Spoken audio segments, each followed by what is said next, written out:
front of a crowd like this before this season. All 3 games of this Dodger series sold out. Over 50,000 people will be on hand. It's been a long time, Atlanta.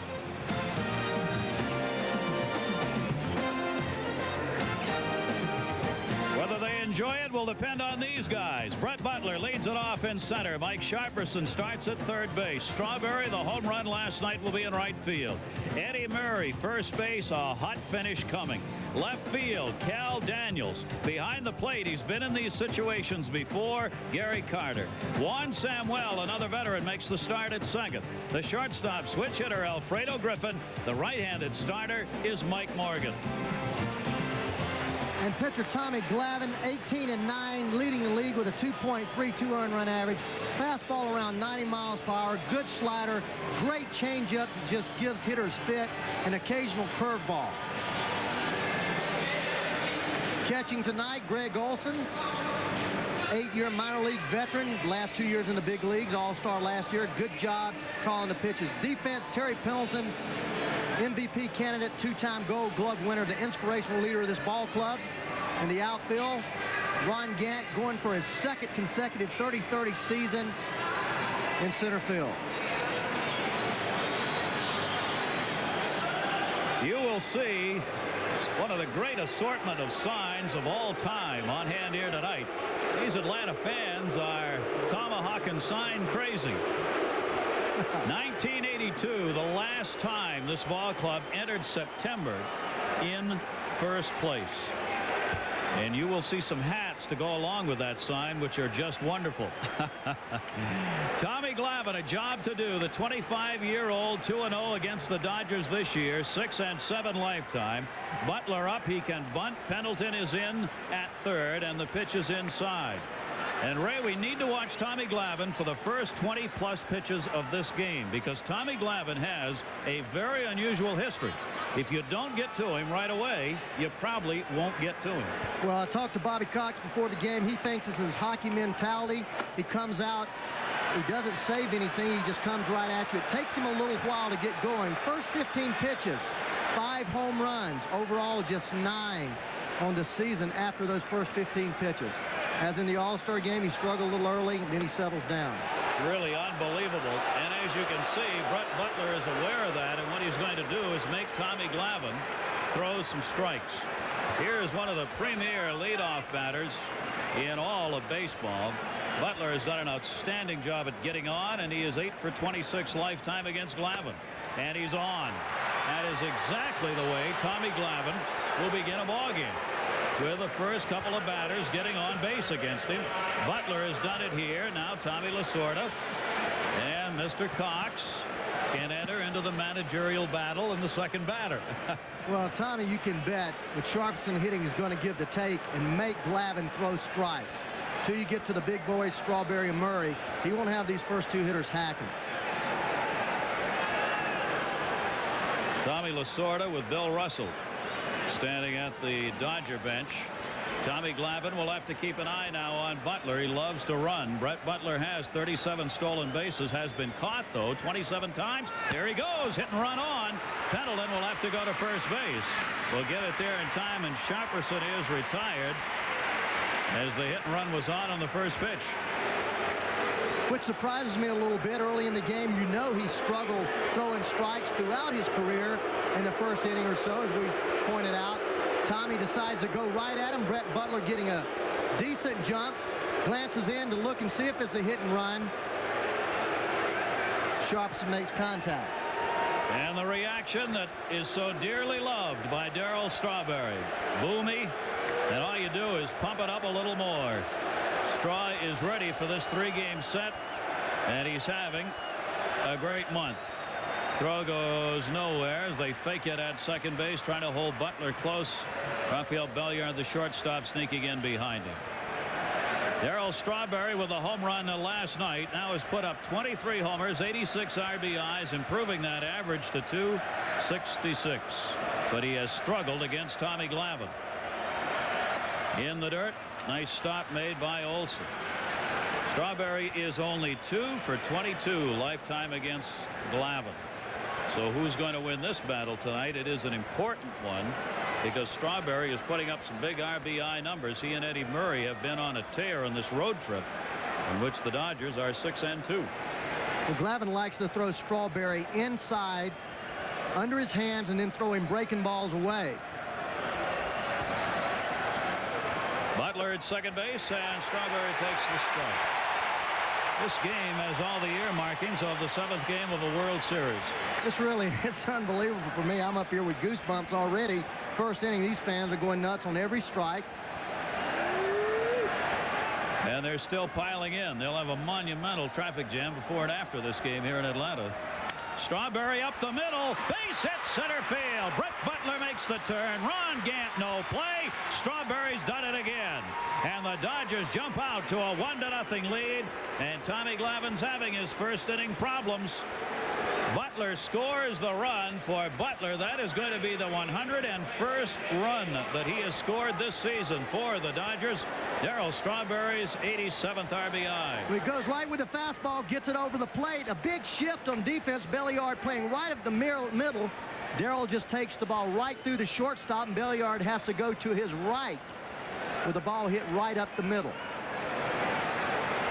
Well, we mentioned the problems Tommy Glavine has early on. First inning here is one of those problem situations, and now he's got to face Eddie Murray, who goes for the downs and fouls it back. Eddie Murray's having a big finish. That is not unusual for him. See the 17 home runs, the 86 RBIs. Some of the coaches of the Dodgers saying that of late, over the last month, Strawberry and Murray have just been matching each other in each game for RBIs. Glavine will throw over. Sid Bream holding on Strawberry. Well, Glavine has an excellent move to first base. But the Brave catchers have had a tough time throwing out runners this year, only throwing out 24% of the runners that have stolen on him. Strawberry not going. That's going to be a base hit to center field. Over to get it Gant. Strawberry will stop at second base. And Eddie Murray is on. Runners at first and second. John. Well, the Blue Jays lead is down to 3.5, and they're struggling early. Juan Guzman gave up 2 bloop singles, and then nothing bloop about Jose Canseco's blast to the opposite field. The 3-run home run, number 39 on the year, 3-zip in the first. Back to Gary and Ray. Tell me what's wrong with the Toronto Blue Jays. I don't know. I don't either, but I'm telling you, that's incredible. That ball club should be up with the talent they've got by 7 or 8 games in that division. Well, we felt that all year, and Candy Maldonado has hit the ball well. I thought he would be the key. Gruber's starting to swing, and now their pitching starting giving up a lot of runs. 2 on here. Strawberry at second, Eddie Murray at first. Here's Cal Daniels. Glavine is struggling in the first inning, and the crowd is quieted. Fly ball right center field. Strawberry will tag at second, probably won't go. Justice will haul it in. Strawberry will just fake to go. Throw comes into Belliard. Daniels retired, 2 down.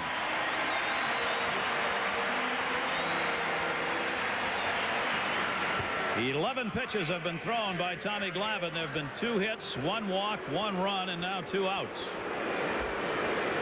Glavine's got an incredibly low opposing team batting average against him. Just .213. The opposition hitting against him. Left-handers .264, and right-handers are batting .202 off a left-hander. That is amazing. Gary Carter, the kid, 2 on and 2 down. He's got a 4-game hit streak, takes it outside. How come they're struggling?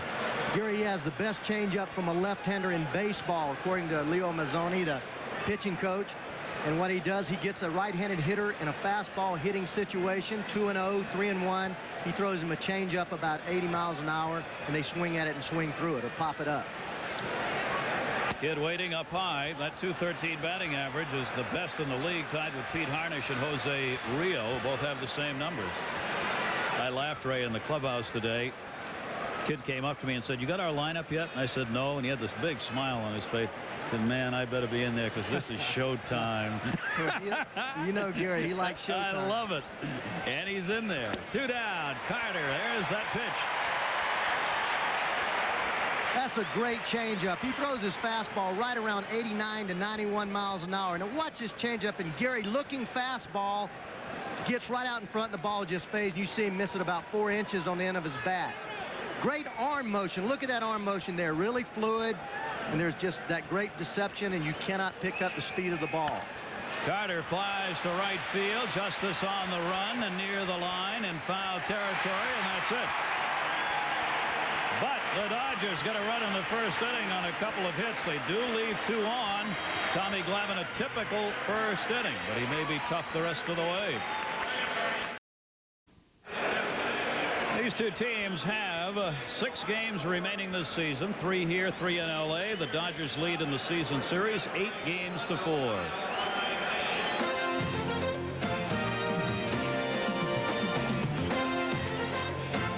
They've won 8 in a row at home. Otis Nixon leading off for the Braves. He's in left field.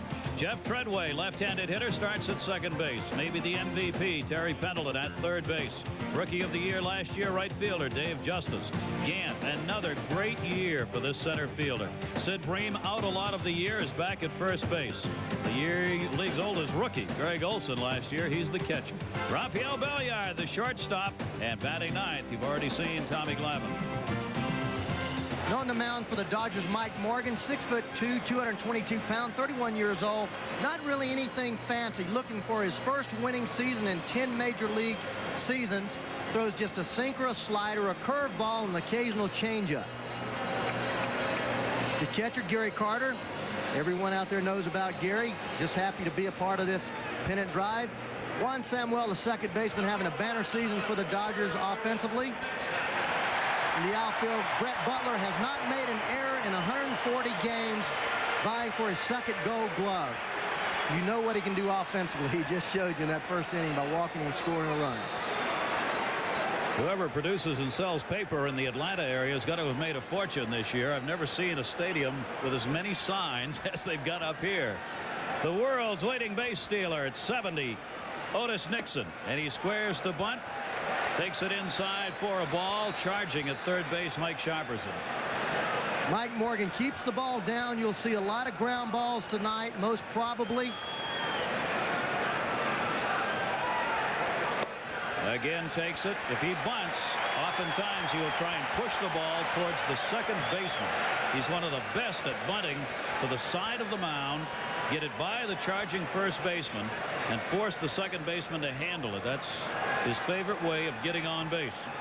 And he does it rather well, doesn't he? He certainly does. Finally taking that lead away from Brett Butler, who has 21 bunt hits this season. He'll take a walk if he can get it here. Tried to turn that into a ball and couldn't. 2 balls and 1 strike. Well, Mike Morgan doesn't walk a lot of people. You have to put the ball in play on him. He's right around the plate and just will not walk a lot of people. Otis Nixon slaps it. Strawberry coming. It's in there. And both of these premier leadoff batters have done it. First inning, Butler walks, scores. Nixon leads it off with one of his famous Punch and Judy shots to right. Gary, the Braves all year long has been one of those teams that don't get intimidated by getting behind. Nixon just hits this ball right off the end of his bat. A little sinker away. Just flips it out there. But look at the big swing. But he hits it off the end of the bat, and it takes the bat speed away, and he bloops it in. Al McRae gets a lot of credit from Otis Nixon for the offense he's put up this year. Now let's see what he does. You got Gary Carter behind the plate. A lot of stolen bases on Morgan last year, and Treadway, who can handle a bat at the plate.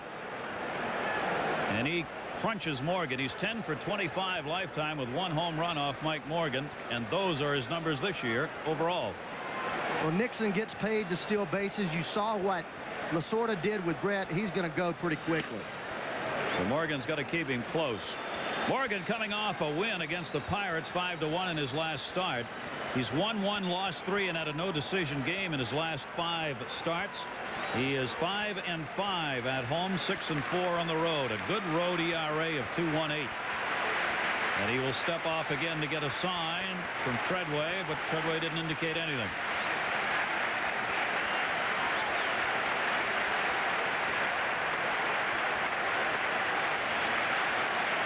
Nixon a decent lead, but not a big one. But there he goes. Hit and run was on. It's a foul ball, and he almost hit Carter's mitt.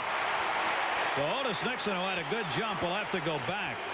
I'm not sure what Treadway was doing. I don't either. They never hit and run with Otis Nixon. Treadway has a right to swing at a ball if it's a strike. He looked like he was a little indecisive there, but they never hit and run with Nixon. You're going to see right here, he just, at the last minute, just looks like he decides to try to flick the baseball. I don't know what kind of swing that is, but you do not have to protect Nixon. And that looked like what he was doing. It looked like he was trying to get in the way of Gary Carter more than anything else. After the ball had already gone by, take a little flick, and it didn't work. He fouled it off. And the count's 0-2 now. Nixon not going, and it's away. 1 ball, 2 strikes. Gary, sometimes if you do have the hit and run, which after I saw that, he may have had, a pitch is so far out of the strike zone to hit and run, you start to swing, then you recognize it as being such a bad ball, you try to check your swing, which you shouldn't do. I think that's what he did there. Those are the numbers we told you about against Mike Morgan. Treadway, breaking ball towards second base. They've got one. The relay is not in time by Alfredo Griffin. Juan Samuel on a slowly hit ground ball, able to get the force out on Nixon at second base to Griffin, but Griffin did not have time to get that throw to first. Treadway's on, and the fielder's choice. Just a routine ground ball. Treadway got jammed. Can't turn this double play very easily. You see how close Nixon with that great speed on top of the shortstop Griffin. He gets down in a hurry, doesn't he? Will mess up a lot of shortstop second baseman. Otis Nixon coming in. Runner at first base, and that'll bring up Terry Pendleton. Pendleton comes into this game with a 7-game hit streak, the 3rd best average in the National League, behind Hal Morris, who's leading, and Tony Gwynn. Pendleton right now, all kinds of offensive categories. He is 7th in runs scored. He is 3rd in the league in hits behind Gwynn and Butler. On base percentage up there, and his slugging percentage is 4th best. He is having an MVP kind of year. They've got a shot at a lot of winners, individual winners on this ball club. As far as after the season awards are concerned, you got Bobby Cox, the manager, could easily be named manager of the year. Pendleton or Gant could be the MVP. Pendleton could be the comeback player, and Tommy Glavine could easily be the Cy Young Award winner. And they're all on the Atlanta Braves.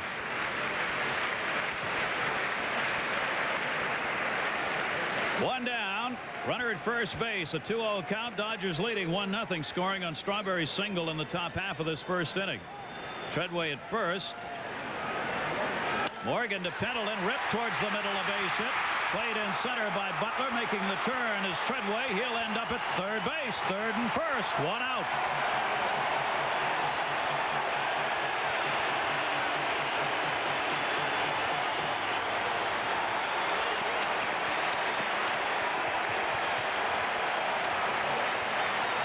Well, all year long, the Braves have responded. Here, Terry Pendleton rips a fastball right up the middle. But Jeff Treadway, even though he doesn't get a good jump, challenges Brett Butler, knowing that he's going to his left, never even hesitates. You see that he's only 2 steps around second base. Very difficult for an outfielder to throw the ball firmly to third when he's going away from the bag. So Treadway ends up at third base. Potential tying run in the first inning. Pendleton at first has an 8-game hit streak. He's now batting .350 against the Dodgers this year with 1 home run. Those are Pendleton's numbers against L.A. Now Dave Justice with a chance to tie this ball game up. Morgan checks at first, and Justice takes the off-speed pitch for a strike. They're going to try to throw Justice nothing but breaking ball, breaking ball, breaking ball. They don't want to throw him fastballs. He's a deadly fastball hitter. See the big slow curveball. They're going to try to throw him sliders in on his hands and change-ups. If they throw him the fastball, they're going to try to show it off the plate. Justice waiting, the off-speed pitch to Butler in center field. Tagging up at third is Treadway. Butler in position to throw. High throw to the plate to Gary Carter. Not in time.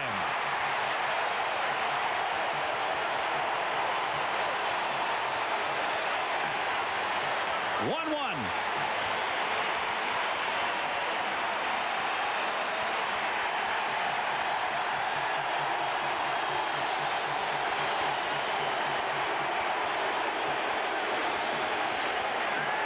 Brett Butler stays behind the baseball, comes forward with it, makes the high throw to home. The only way he can get Treadway. The ball, average depth in center field, decides to throw it all the way.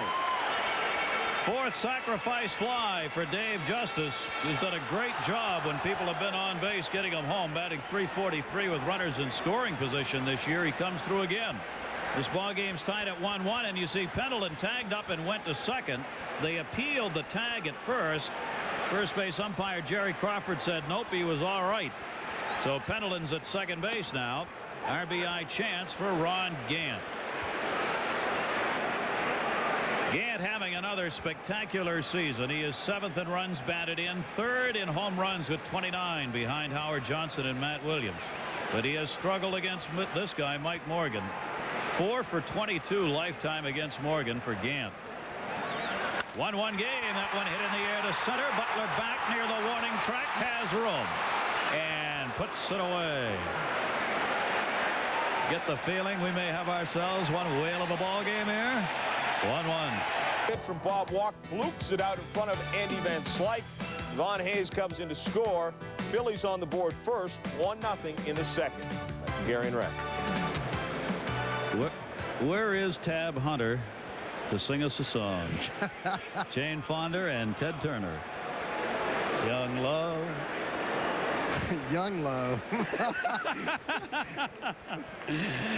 Tommy Glavine, first inning. We told you, look at this. There's no explanation for this. He knows it. He'd love to solve it. I think it's just because he comes out and tries to go too hard. We'll see him settle in, I suspect, right here if he's true to form. Juan Samuel leading it off for the Dodgers in the second inning of a 1-1 game. Samuel, Griffin, and Morgan will be up for L.A. And that'll head towards the seats in foul territory. Jerry, one thought. When Tommy Glavine was warming up before the game, he was just pumping and firing. Normally, a pitcher takes his time, gets loose. I watched him. He towed the rubber down there in the bullpen and just rapid fire for about 40 or 50 pitches in a row. You could tell he was hyped up. Boy, with all the publicity here, it's not hard to believe that. Towards the right field corner, Justice. Nice catch. And as you see, there is no room down there where the line and stands come together, and that's where he was. Fair territory, said the first place umpire. There's about 3 feet down there, and it comes out from the 330 sign about 20 feet. Samuel hitting a lot of balls the opposite way. Again, the changeup. Justice finding the wall, hitting the warning track, and measuring it. Nice play by Dave Justice. One away. Samuel retired. Here's Alfredo Griffin. 8 hits in his last 27 at-bats. As he's delivering some offense from a position where the Dodgers don't expect to get a lot of offense in the course of the season. See the guard that he has got on. And that's going to be off the glove into left field. Played by Nixon. Belliard couldn't handle it. And Alfredo Griffin, who stung that ball, is on with a base hit. A one-out single here in the second inning. Tommy Glavine just going to the breaking ball allows Alfredo to rip it to left field. Tommy getting the breaking ball up. As he settles down, you'll see him start to throw a lot of breaking balls right at the front of the plate. Alfredo Griffin said about that mask, the only problem I got with this is the fans keep calling me Bill Lambier. I think there's a difference. And the bunt.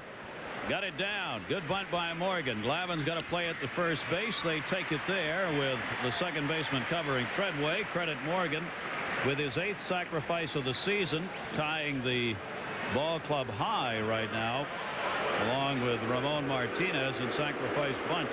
Runner at second, 2 down. And the leadoff batter, Brett Butler, coming up. About 90 degrees at game time. Not as humid as it might be. It's humid, but a very pleasant summer evening for baseball in Atlanta. And they are fanning themselves. Well, all right, it's hot. So and if you're sitting there with 49,000 others next to you, it's damn warm. Game tied at 1-1. 2 down. Runner at second, Griffin, and Butler, who walked and scored his first time up, takes the strike. 37 RBIs for him. More importantly, though, filling that leadoff role, yet another run scored. That's what they got him for, and he's getting it done this season, getting on base and getting home. Leads the league with 101 runs scored. 0-1 count, 2 down. Tommy Glavine. Butler right back to it. Flips to Bream, and that'll do it. No runs. Base hit. 1 left on. 1-1.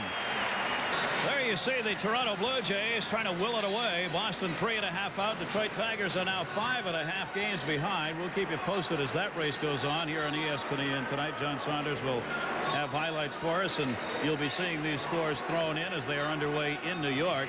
Red Sox trying to gain ground. Oakland giving them a chance to do it. They've got the early lead on the Toronto Blue Jays. And here we've got a 1-1 ball game as you take a look at beautiful downtown Atlanta. It's Atlanta for the Olympics, and inside just a packed house of 50,000 plus for tonight's game. Scalpers working the streets early and often today. Bream down to second base. Over to Eddie Murray goes Samuel, and Bream's retired on the first pitch here in the bottom half of the second inning. 1 down. Olson and Belliard coming up against Morgan. These two teams bring a long and rich baseball history to this pennant race this season. Atlanta Braves haven't been there often. That's why they are so excited here in Atlanta. For Tommy Lasorda, the Brooklyn Dodgers that started back in 1890, and then in 1958 that moved to the West Coast, took over for Walter Alston. He knows what pennant races are all about. You believe in the Dodger history going back to Brooklyn in 1890. They have been in 7 National League Championship Series and 18 World Series for the Dodgers of Brooklyn and L.A. Strike called on Greg Olson. 1 ball, 1 strike, and 1 out. Got tagged with the label of the oldest rookie, 29 years old. Got his shot, was taking advantage of it. He's a good major league catcher.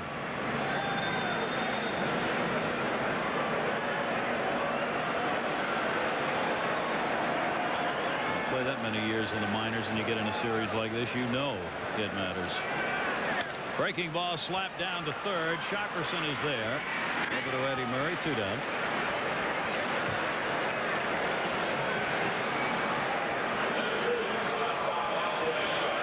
About the history of these teams for the Atlanta Braves, their history, believe it or not, actually goes back further than Brooklyn's. I didn't realize that. You go all the way back to the Boston teams, and they ended up being the Boston Braves, and they played under a lot of names in Boston. The Braves go all the way back to 1876. From 1876 to 1952, there was a Braves team in Boston called by various names. And then they moved to Milwaukee, 53 to 65, and they've been here since 66. But for all that time, they've played in just 4 World Series. Compare that with the Dodgers' 18. So when you've been a Braves fan, as I have, you've waited. I've waited. You've waited. Belliard takes the pitch. 2-0.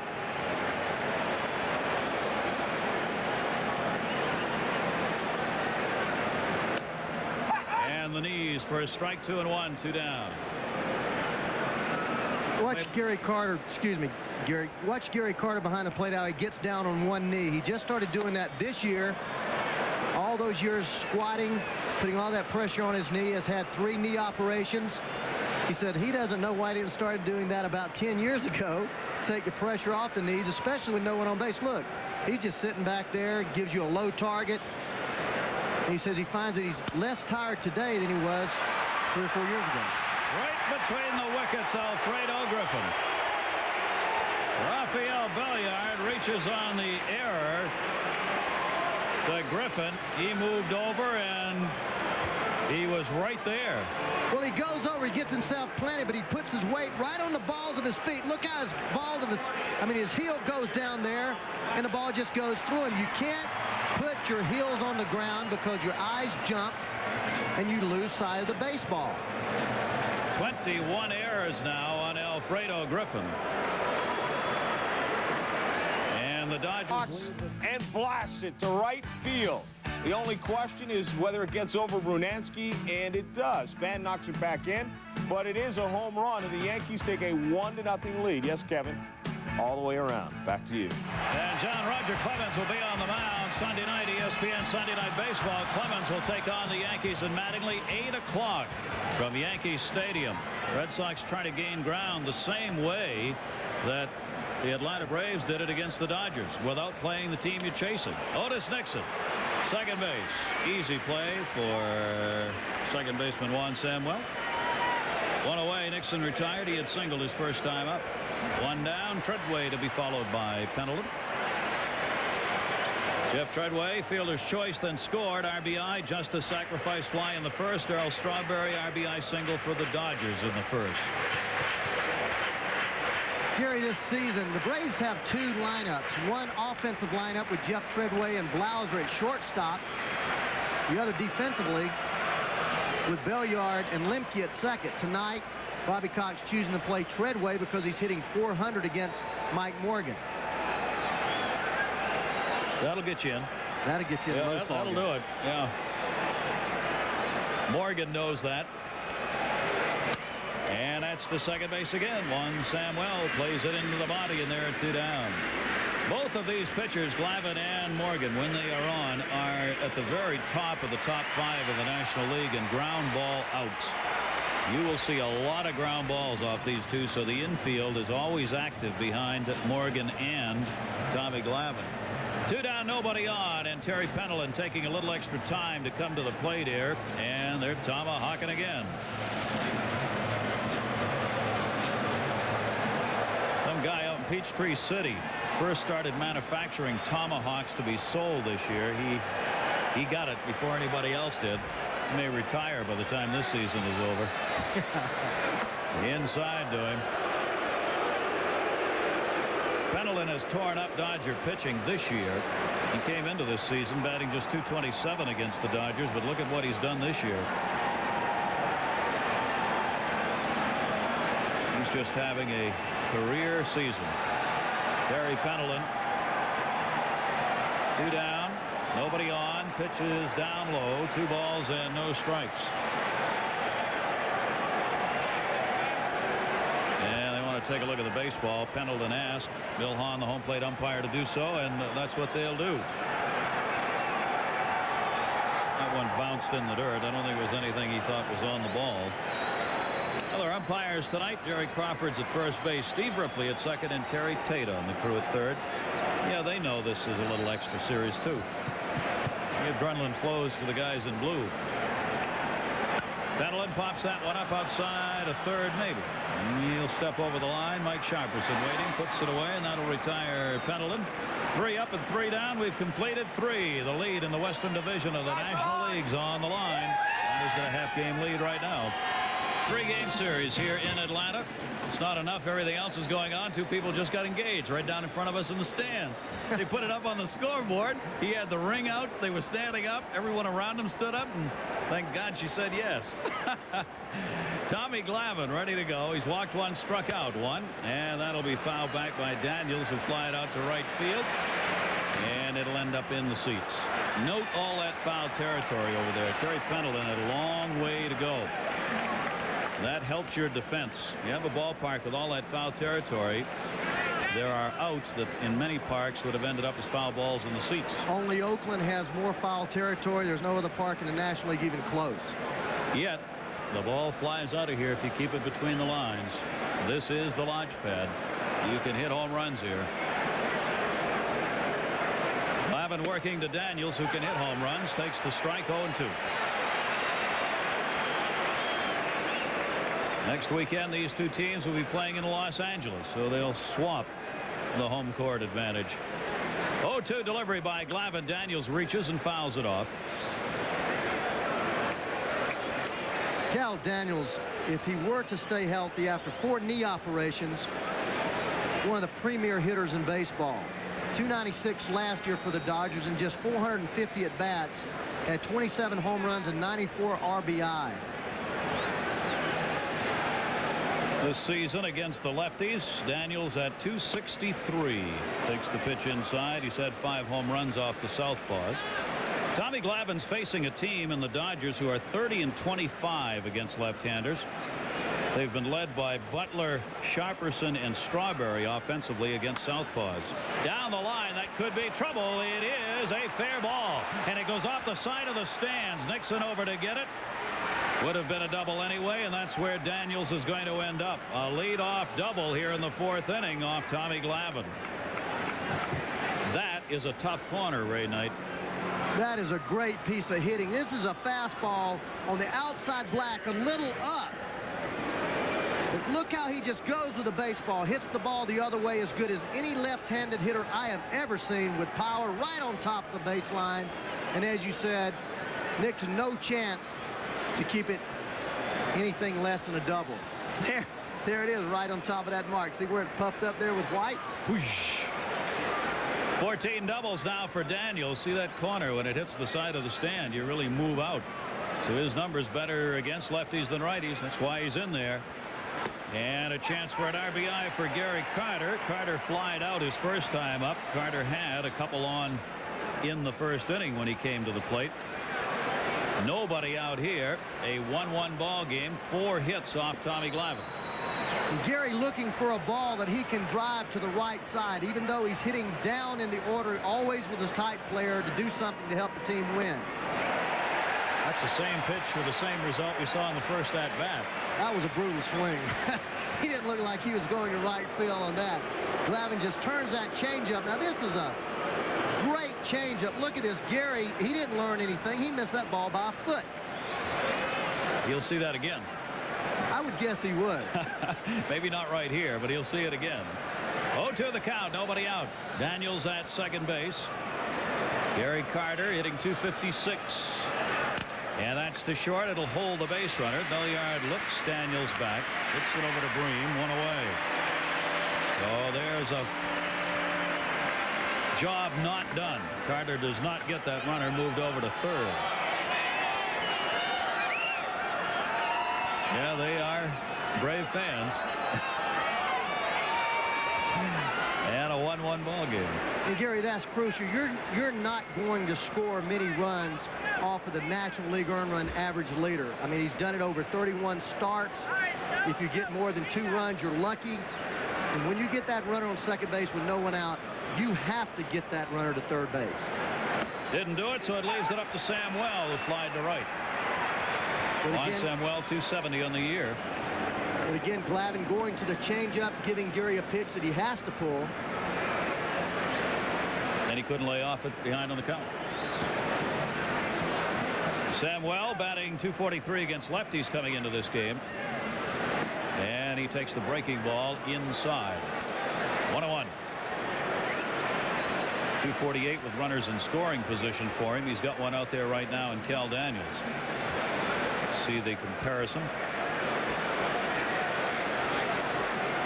He's had one of the strangest careers of any ball player I think I've seen in a long time, Juan Samuel.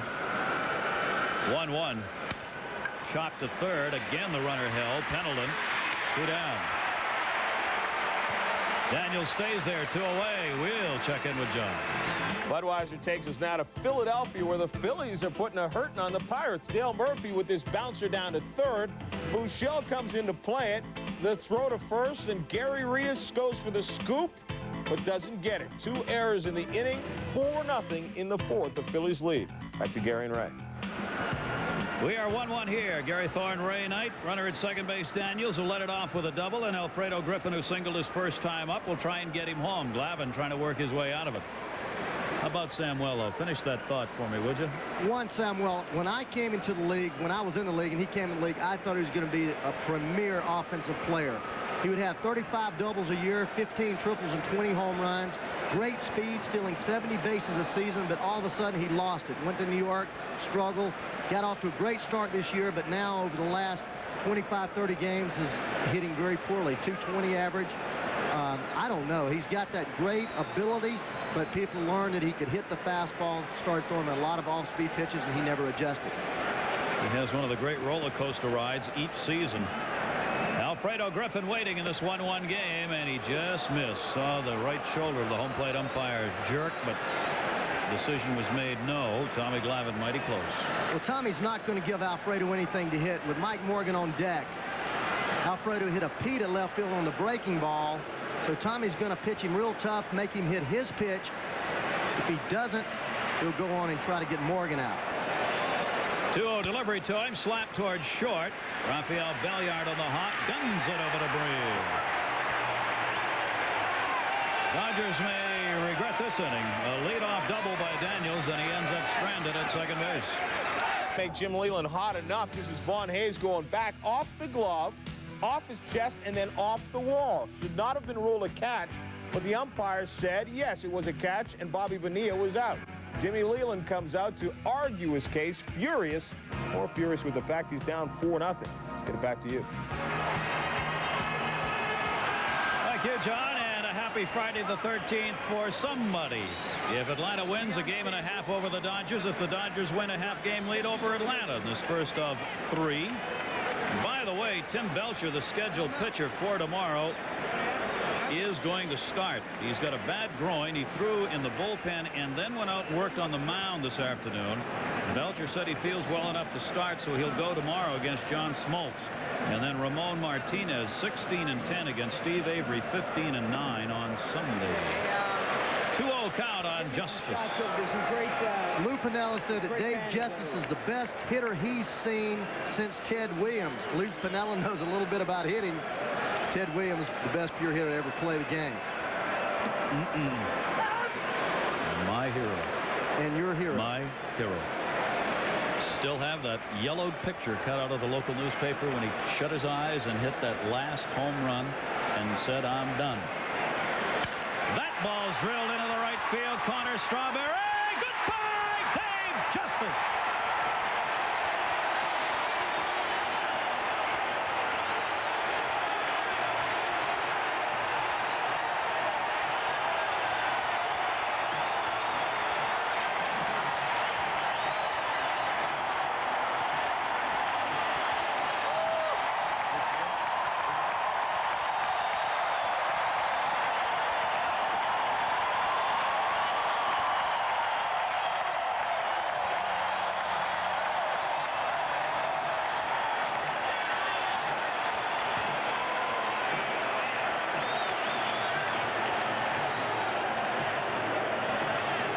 Number 19, 75th RBI, 2-1 Atlanta Braves.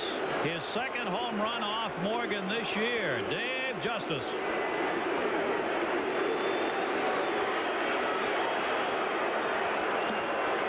Taken down low by Gant. 2-0. Morgan has given up 10 home runs this year. That's all. 10 home runs in over 200 innings pitched.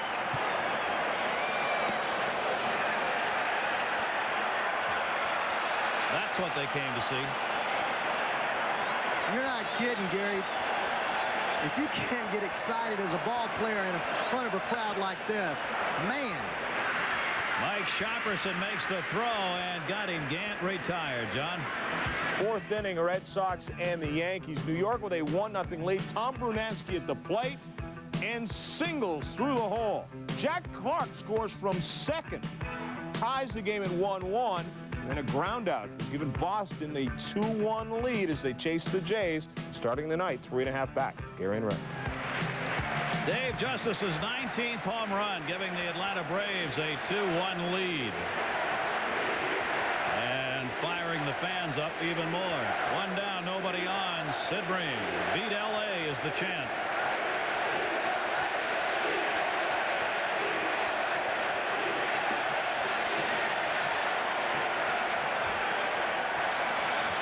And the American Dream.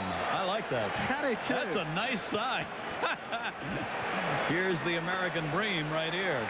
He grounded out his first time up.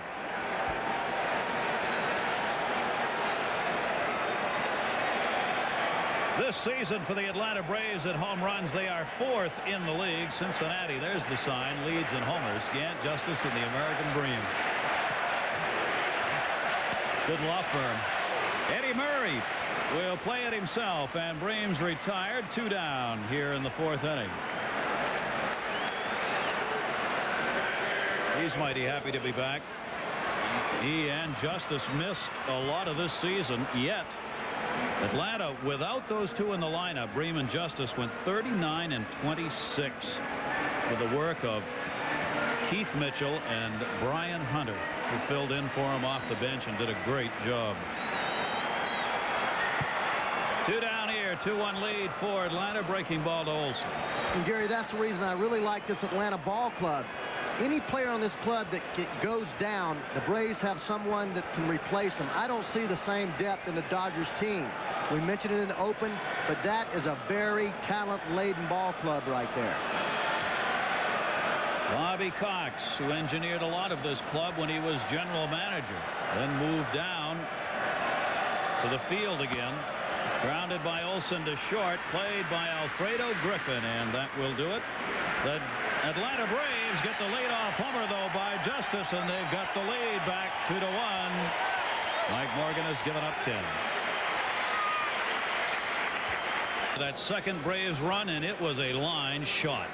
He may not be the best hitter in baseball, but he possesses the best swing. Look at that breaking ball. He just hits a laser over the right field fence. Hanging breaking ball, tremendous bat speed. That ball was only about 30 feet high and hit the fence 30 feet high, the back fence. Eddie Murray had his arms crossed at first. He knew it was gone. He was just standing there with his arms crossed watching Justice as he came by at first base. Well, they love him, and appropriately so, here in Atlanta. He's got 3 home runs against the Dodgers this season, 2 of them against Morgan, and put that sign up there. Now there's a baseball fan. Lenore, North Carolina. Lovely lady.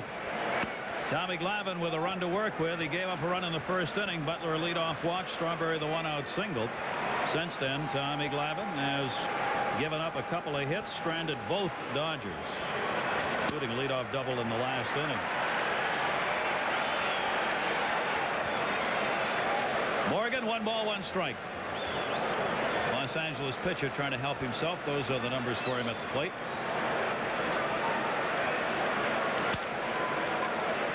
Rafael Belliard. He got him. We got John Saunders. Budweiser takes us now to Toronto. The A's had a 3-0 lead, but in the third, Dave Stewart gave up 1 run already, and then John Olerud with the sweet swing to Canseco. Joe Carter trots in from third. That made it a 3-2 game. Jays are still at the plate. Let's go back to Gary and Ray. Under that beautiful moon here in Atlanta, Georgia, where these Atlanta Braves have won 8 in a row at home, 7 in a row overall. Coming into this ball game tonight against the Dodgers, who are on a 6-2 road trip.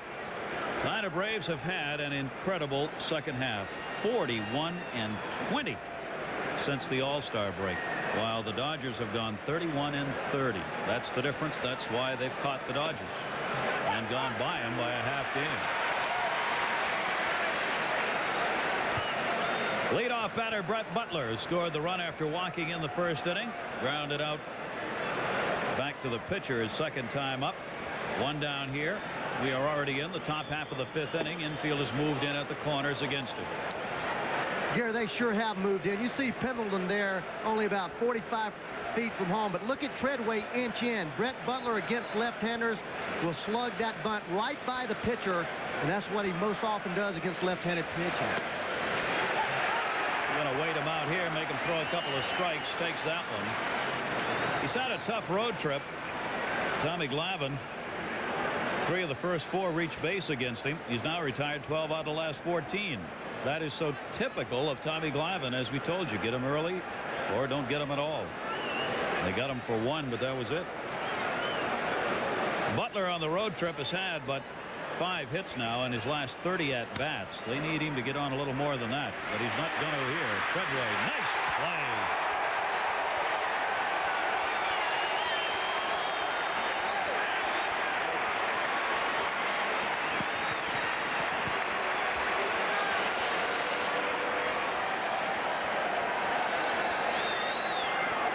Gary, Treadway shortening up almost cost him a base hit, and this is what speed does for you.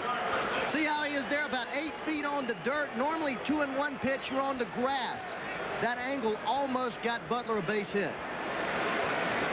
Treadway makes the nice play at second, and there are 2 down, nobody on, and Mike Sharperson hits it hard. Terry Pendleton, hello. Oh, yeah.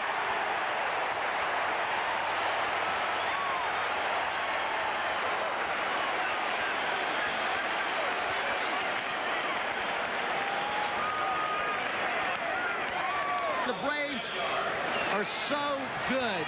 They don't do anything wrong defensively. That's a bullet. Great reaction. Staying in front of the baseball. Coming up and just throwing a perfect strike to first base. Terry Pendleton has right now at third base. He leads the league in assists and in double plays turned, and he's committed only 8 errors this season. He's been tremendous with all the offense, too. That one to center. Look at that play. They had Butler perfectly positioned to haul that ball in. Belliard retired. John? All right now let's go to the Mets facing the Reds, or the Cardinals, rather. Howard Johnson at the plate. Sends this one out to right field. Give it a look, but it's gone. Number 34 for Howard Johnson. He leads the National League, and the Mets have a 2-0 lead in the first. Let's go back to you. Dodger fans. Let me out of here before they go home, though, will you? Tommy Glavine steps in, 1 down, nobody on. He popped out his first time up. He had a jacket on the on-deck circle. It's 90-something degrees here. Well, that has to be a part of superstition if he had a jacket on tonight. My gosh. Squares as though to bunt, takes it. 1 ball, 1 strike, 1 away in a 2-1 ball game with the Braves on top. Tommy Glavine has settled in. He's walked only 1, struck out 1, left a couple on after the run in the first inning for the Dodgers. Back to Mike Morgan. Morgan will make the flip over to Eddie Murray, and there are 2 away. 2 down, bases empty. Otis Nixon coming up. And Gary, Mark Lemke getting loose in the bullpen, and just shows how these managers are thinking. Jeff Treadway, the 3rd hitter up this inning. The Braves with a 2-1 lead. Lemke, premier defensive second baseman. Bobby Cox knows that if Treadway gets on, 2-1 lead, Treadway's coming out and Lemke going in to play defense. Going to play pitchers duel baseball for these 3 games in all likelihood here at Fulton County Stadium. Lemke's ready, and he's back in the bullpen. Back in the dugout, rather, from the bullpen. Otis Nixon, who singled in the first inning, grounded out his next time up. He's got the average up now to 297 again. Was in the top 10 for about the first 3 months of the season, then had 1 very bad month. Now he's had 8 hits in his last 24 at-bats. Looks like he may have a very strong finish and get to that 300 mark maybe to go along with all that speed. And I've seen him do this 15 or 20 times this year, where he'll square around looking for a perfect pitch to bunt, and he ends up walking, Gary, because he sees the ball so well when he squares. And that one he'll take for a strike, but he was taking 2 balls, 1 strike, 2 out. Otis is one of the few free agents the Braves have to deal with on this ball club at the end of the year. In all his career, this is the first year he's had more than 300 at-bats. And that's in there for a strike, too. Braves and Nixon both agreed to wait till this season's over before there's any contract talks. Odie saying, hey, we're chasing a pennant here, and that's what matters. Worry about the rest of it after. He sure has had a season to make an argument. Stay here. 2 balls, 2 strikes, 2 away. Mike Morgan's pitch to him is 3-2.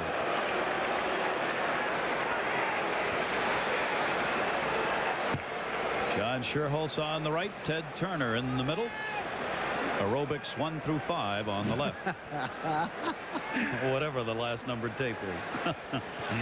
Nixon slaps it. Tough play. Can he beat the pitcher? He won't have to. Eddie Murray takes it himself. He got him. Boy, speed makes everything an exciting play, doesn't it? Atlanta up. But you wouldn't mind having. She does, and she's probably been here to see most of those people play. Football coming up on ESPN. Want to remind you, Big Ten football will feature Louisville against number 19 ranked Ohio State tomorrow at 12:30. That's one of 2 games, because tomorrow night you'll see number 16 Alabama, number 6 Florida at 7:30. Darryl Strawberry fouls it back, strike 1 against Tommy Glavine. right back in on those hands with Darrell. The only way he's going to hit that ball hard is hit it foul. But look at the defensive shift. There's Belliard on the second base side of second base.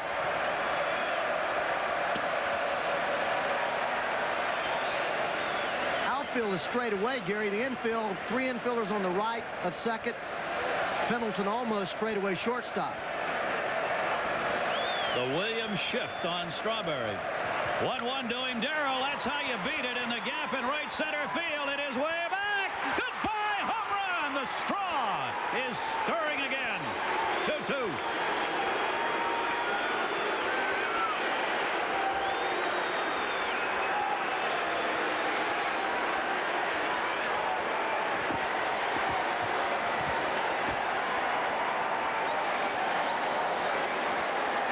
Rising to the occasion.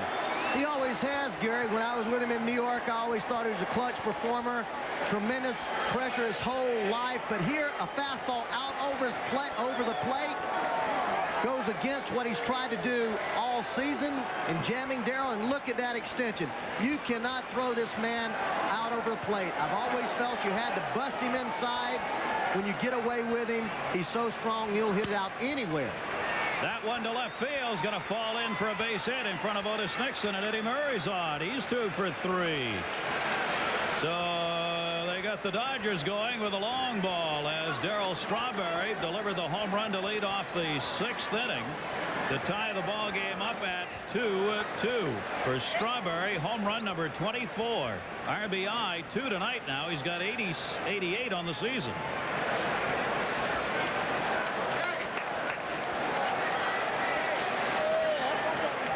You're talking about guys who come on strong. You better believe it. Look there. Eddie Murray, 84 home runs in September and October. Straw, 58 in about 6 less seasons. Cal Daniels has done some damage also. And here is Cal Daniels, who doubled in the 4th, flied out in the 1st. Well, it figures in baseball. You get Strawberry coming in. 2 for 22 lifetime against Glavine. He's now had 2 hits, 2 RBIs, and a home run tonight.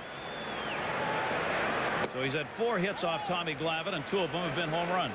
Well, just like Darrell said, you cannot shut a guy like Darrell down completely because he always has the potential of hitting a home run on every swing. He's a home run hitter, never has hit for a high average, a mistake-type hitter, but he's 6'6". Runner goes. No throw made. Great jump. Eddie Murray gets a stolen base as Tommy Glavine just forgot all about him. That'll be his 10th stolen base. And that's what you realize, that Tommy Lasorda flashes these signs. Eddie Murray is not on his own at first base. Tommy Lasorda, seeing that Bream not holding him on, flashes the steal sign. Eddie Murray has always run a little above average. And when someone's not holding you on, that gives you a 2-step jump to second base. He's never stolen more than 10 bases at the major league level in his career, so Eddie Murray has equaled his major league high in stolen bases with that stolen base. And now Cal Daniels a chance to put the Dodgers on top with Murray at second base and nobody out. Tommy Glavine has given up 6 hits to the Dodgers now. And Daniels takes the pitch for ball 4. Second walk given up by Glavine. So the first 3 hitters here in the 6th inning are all on.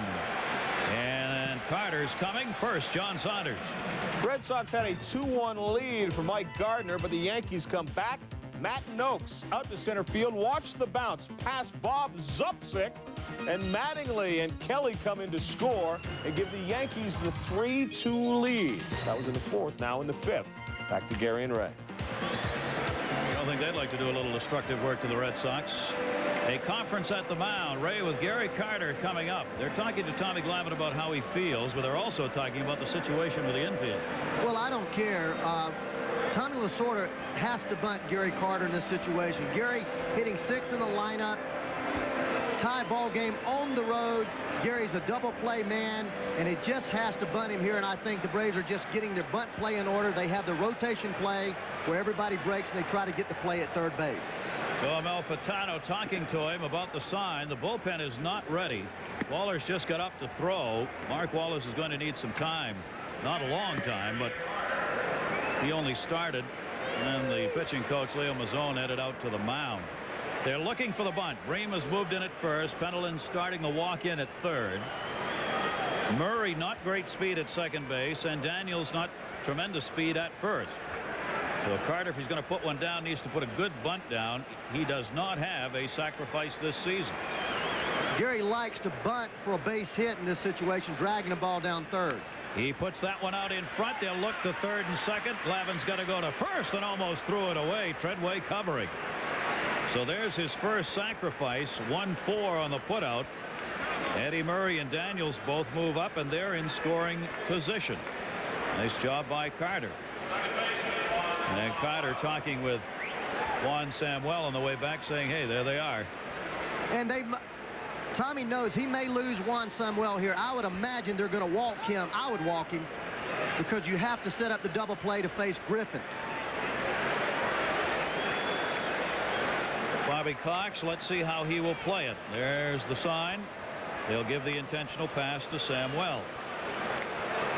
This will be the third walk given up by Glavin in the game, and there's Alfredo Griffin, the number 8 hitter on deck, who's going to come up with the bases loaded. And I'm a little surprised Tommy doesn't have anybody throwing in the bullpen, because if Samuel does go ahead and walk, then that'll leave Alfredo up. And if he were to pop out, then Mike Morgan would be hitting with the bases loaded. 2-2 ball game, 6th inning. Normally you see some action in the bullpen and try to blow the game open with a pinch hitter. Ray, that may tell you something about one Achilles heel both these teams have. They don't like to go to the bullpen any earlier than they have to. You're exactly right. And when you evaluate these two ball clubs, they don't have a weakness except in the bullpen. So the two managers have locked horns on this one. Cox making the decision to walk Samuel. The bases are loaded. Alfredo Griffin coming up. Eddie Murray, the lead runner, at third. Cal Daniels at second. Tommy will squeeze with the bases loaded. Alfredo Griffin, an excellent bunter. Normally you don't squeeze when you can break the game open, but knowing that Morgan's on deck, he's going to try to get a run here any way he can. I wouldn't be surprised to see a squeeze. They play in at the corner, Zombing. Glavin gets the first pitch in for a strike. Griffin's had chances with the bases loaded this season. He is 1 for 9. With the sacks full. Picked up a single tonight in the second inning. They creep in a little closer, and that was a nasty pitch. Almost took his fist off that time, and Glavin's ahead 0-2. Well, when you want to get somebody to hit a ground ball or keep the ball on the ground, you jam him inside. The barrel of the bat is out there over the plate. The easiest place to hit a fly ball is to right field. Watch Tommy Glavin bust him inside. Man, Alfredo trying to make contact almost like he's trying to inside out that pitch, but no chance with that good fastball inside. See if he comes right at him now. 0-2 count, 1 away. Griffin waiting. Ground ball at first. They got a chance at the plate. That's one relay by no relay. But they get the play on Murray at home. Sid Bream. No hesitation on that one. Right to the plate. And there are 2 down. Bases remain loaded. Gary, I'm a little surprised that Olson didn't unload that ball to first base there. He got the ball in plenty of time at home. I don't know that Alfredo was not out in the baseline, and he possibly could not see Bream at first base. But from this vantage point, it looked like he had a good 30 feet to release the ball down there. Didn't do it, so there are 2 down, and oh, what a chance for Mike Morgan to help himself. And Morgan, the ground ball to short. It'll be played to first by Belliard, and Glavin gets out of the inning. So the Dodgers get a run on the leadoff homer by Strawberry, but they leave 3. If your sporty car doesn't feel so sporty. Blue Jays, but the Jays have come all the way back. Devon White pulls it down the right field line. Jose Canseco is screaming fan interference. The umpire agrees and sends White back to second. He did have a triple, but the run came in just the same. The Jays have tied it 3-3. They're still threatening. Get it back to you. And we are at Fulton County Stadium in Atlanta, Georgia. Full house on hand for tonight's game, and they're seeing just what they thought they would. A 2-2 ball game. The Atlanta Braves leading in the National League West by a half game over the Dodgers. This one tied as we go to the bottom half, and Treadway takes it outside for a ball. Well, you're so right, Gary. Two very evenly matched baseball teams. I tell you, I would be surprised if they don't fight it out day in and day out from here to the end of the season. Just remember, while they have 6 games against one another, the Atlanta Braves have 21 games left after tonight. The Dodgers have 20. So there are some other teams who are going to have things to say about who wins the Western Division. And unless somebody really walks in these 2 series and sweeps a series or is able to take 4 out of 6, we'll see. The Braves' remaining games, you see 8 at home and 13 on the road. But note the Braves, the second best road record in baseball, 37 and 31. The Dodgers, the best record at home in the major leagues, 44 and 24. But that may be the difference there, because it's always a killer to make that West Coast swing. The Braves go out there and play the Giants, the Dodgers, and the Padres, and it's very tough for an East Coast team to do that. I hated that trip when I was in New York and Cincinnati. Just took a tremendous amount out of you physically. Treadway to second base. Pitcher's got to get over Morgan. Nice relay throw made from Juan Samuel. 4-1 on the putout that time. Murray had made the break to play the ball, and Murray was hollering at Morgan, you got to cover, you got to cover, and Samuel waited for him and got it to him. 1 down. The Atlanta Braves, I'll tell you in a minute. There you see Eddie motioning for Morgan to get over there. Communication verbally is so important. With 50,000 fans, you think they can't hear me, but let me tell you something. When that guy's headed that way, he's looking right at Eddie Murray. Eddie instructed him vocally, and he got there. Terry Pendleton with 1 down, nobody on, singled in the first inning, extending his hit streak to 8 games now. Pendleton batting at .315. Third in the league coming into the games tonight for the batting crowd. I was going to say the Atlanta Braves in those games remaining, they will take on Cincinnati, Houston, and L.A. 6 times, including this game tonight. They've got 2 against San Diego and 2 against San Francisco. That is not an easy schedule left, with games to be played on the road. The Dodgers have 6 against Atlanta, counting this one, 2 against Cincinnati, 2 against Houston, 5 against San Diego, and 6 games against the Giants. And you know, are those games going to be ferocious? The Giants and Dodgers, one of the fiercest rivalries in sports. Had the Giants not gotten off to a poor start, they would be right there. Great baseball club, the pitching staff, a little bit in disarray, but starting to get back together under the great tutelage of Roger Craig. And they will have a say in this pennant race. So will Cincinnati. Pitch taken away. 1 ball, 2 strikes on Terry Pendleton. Mike Morgan, his type of baseball game, 11 groundouts, no strikeouts, just 5 fly balls. Pendleton with 20 home runs on the season. He entered this year hitting a home run every 78 at bats. This year it's 1 for every 25. What an amazing difference. That's just a ground ball out. John? Astros and the Reds as we follow the batting race in the National League. Hal Morris started the day as the leader, and he's continued. Drives in a couple of runs here. He's 2 for 3 on the night. His average up to .321 as Tony Gwynn chases him. Cincinnati up 11-1. Back to Gary and Ray. Who would have thought Morris would have been there ahead of Tony Gwynn the final month of the season? Not too many people I've talked to. He may not be there at the end, but he sure is having one season for himself. Mike Morgan, 2 down, nobody on, and the ball popped up down the left field line, high in the air. It is playable by Daniels. So Justice, who had the home run in the 4th inning, retired. A 1-2-3 inning, 6 complete, 2-2. Buy that man a Miller. Buy that fan a Miller. By Volkswagen. Experience the European driving experience we call Farfetnugen, only in a Volkswagen. And by State Farm Insurance. Like a good neighbor, State Farm is there. Great to have you with us wherever you are. ESPN's Friday Night Baseball will be coming up this week. We will have the Detroit Tigers who are trying to hang in. Gary Thorne, Ray Knight here with Mark Lemke coming on to play at second base. We'll have the Tigers in Milwaukee Friday night. That one swung on and fouled back. Tigers are struggling right now to hang on.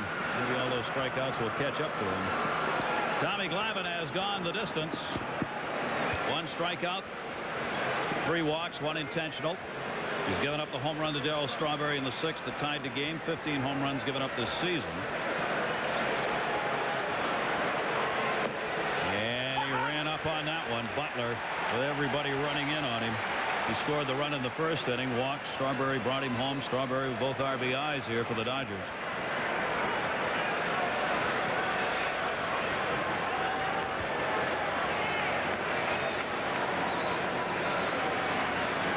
No balls, 2 strikes. Butler, Sharperson, and Strawberry. There's Pendleton. Right on top of him, even with 2 strikes. Tries to slap it that way. Couldn't do it. Tommy Glavine. And Butler is retired.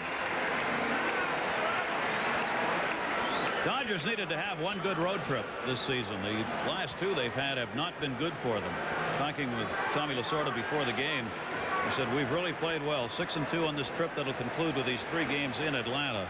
Said we've got it going when we needed it to get going. And boy, I'll tell you, what a day he had. Yeah, he should be doing that. He threw batting practice at 2 o'clock this afternoon. Mike Sharperson, who's 0 for 3. He got in a 10-inning game in Houston last night. The Dodgers got to the hotel and to bed about 2:30. At 9 o'clock this morning, Tommy Lasorda was on a helicopter to Athens, Georgia, to give a talk to the Georgia football team. Down to 3rd. That one's going to be into the corner. Chasing over after it, Otis Nixon. On to second base. Nixon has trouble with it in the dust. Gets it back in. Sharperson's got a 1-out double here in the 7th inning. He put that one by Pendleton at 3rd. Hard. And Tommy Glavine. A little problem. Well, Terry Pendleton way off the line in the 7th inning. Some managers have you on the line, preventing no doubles. Bobby Cox chooses to have Pendleton off the line. As a result, Sharpson gets a double in his corner. Had he been on the line, Terry would have been able to make that play. So there goes Tim McCarver's theory there. You don't play on the line. I've always felt that in a tie ball game or with a lead, you have to guard the line, especially with a guy that can pull the ball like Sharperson. Good point. 7 hits off Glavine. Strawberry 2 for 3. 2 RBIs, a home run, and the pitch is ball 1. Just to finish on Tommy, he goes down to Athens, speaks for 40 minutes to the Georgia football team, stays there for 2 hours, then comes back here and pitches batting practice at 3 o'clock this afternoon. Yeah, but he took that helicopter. It only took him about 12 minutes. They love him. He's unbelievable. Coach Ray Goff, the Georgia Bulldog coach, friends of Tommy Lasorda, Kenny Rogers helicopter. Strike on the inside corner. 1 ball, 1 strike, 1 out, 2-2 game, 7th inning. Glavine against Strawberry. What a turnaround for Straw against left-handers. Last year, Darryl Strawberry at 244 off the lefties. He has upped his average close to 290 now off left-handers. All last season against lefties, Strawberry picked up 9 home runs. This season, he already has 10, getting the 10th here tonight. And Glavine comes inside with a fastball and misses. 2-1. Well, you can bet he's going to go back to trying to throw the fastball in back to the breaking ball. First base is open, although Murray is over there, right-handed hitter. He will not make a mistake again with that fastball out away from Darryl. I think he'll go back to the breaking ball away, or the fastball in under his hands. And he'll step out. Well, the numbers on Straw. The first half, when he had the bad shoulder, he hit .229. He had 8 home runs. Since the All-Star break, he's batting .306. 15 homers and 56 runs batted in. Fastball away. Didn't get it there. No, he didn't. Olson shifts outside for the fastball away. Perhaps he remembered the fastball away before and ends up letting it slip on the inside part of the plate. But Olson definitely set up outside for that fastball. Here he calls for the fastball. He shifts out to the outside part of the plate. Ends up throwing the ball inside. So it's a 3-1 count. Runner at second. Strawberry going the other way. Fouls it off as he went up for one and did a little tomahawking himself. 3-2. Darryl now has picked up 14 runs in his last 9 games. And in the month of September, over 8 years, 57 homers and 167 RBIs. He is a premier late season player. 1 out. Shopperson at second base. Game is tied at 2. They're cheering for Glavine. The 3-2. Strawberry base hit into left field. He'll stay at third. Shopperson. Nixon gets it back in. He went against the shift, found the hole. Darryl Strawberry is 3 for 4 against Tommy Glavine. More hits off Glavine tonight by Strawberry than he had in his whole career prior to tonight. But Sharperson has to know that Belliard is right behind him. Anything to his right has to be a base hit. There he waits for the ball to get out to the outfield. He pauses. He doesn't know where the shortstop is. He should score on that base hit there. You have to know where the shortstop and the third baseman are. Sharperson pauses a minute. He's not at home plate. Well, here's another one of those big points in the game, Ray. The bases were loaded in the 6th inning, and the Dodgers got only the leadoff homer by Strawberry. They have left 7 on base. Eddie Murray's up now. This is where they want it. First and third, 1 out. Murray batting .252 with runners in scoring position. Glavine looking for that ground ball double play, and remember, Glavine is a ground ball pitcher. You better not throw Eddie Murray a fastball up out over the plate right-handed. He likes the ball down left-handed, but he's murderous on pitches up in the strike zone. Derek Glavine let the fastball go up high. He's asking for trouble against this man. 1-0 Strawberry. Strawberry's not going to take the bat out of Eddie Murray's hand at the plate. On the other hand, if Glavine forgets it, he won't hesitate to take second and do away with a double play possibility. Glavine on his last 10 outs have been 4 ground balls, so he's been able to get the ground ball, and he desperately wants it right here. The one thing, Darryl will probably stay close to first base because they will walk Eddie if he's still second. Eddie Murray fouls it off the screen. 1 ball, 1 strike. Murray has hit into 16 double plays this season. That's the most of any Dodger. But as we said, when the leaves start tumbling down, the bats get hot for these veterans. Days dwindle down to a precious few, and these precious few come through. 2-2 ball game. Strawberry back. Gary, I have a thought on that too. When you play 160 games a season, it is impossible to concentrate supremely in all 160 of those games. These men live for that excitement of September. That's why their stats are so increased late in the year. That ball is hit in the air to left field. Eddie Murray watching. Nixon back at the wall. Makes the catch. Otis Nixon tagging his Shopperson. He will score. The Dodgers lead 3-2, but it could have been worse for the Braves.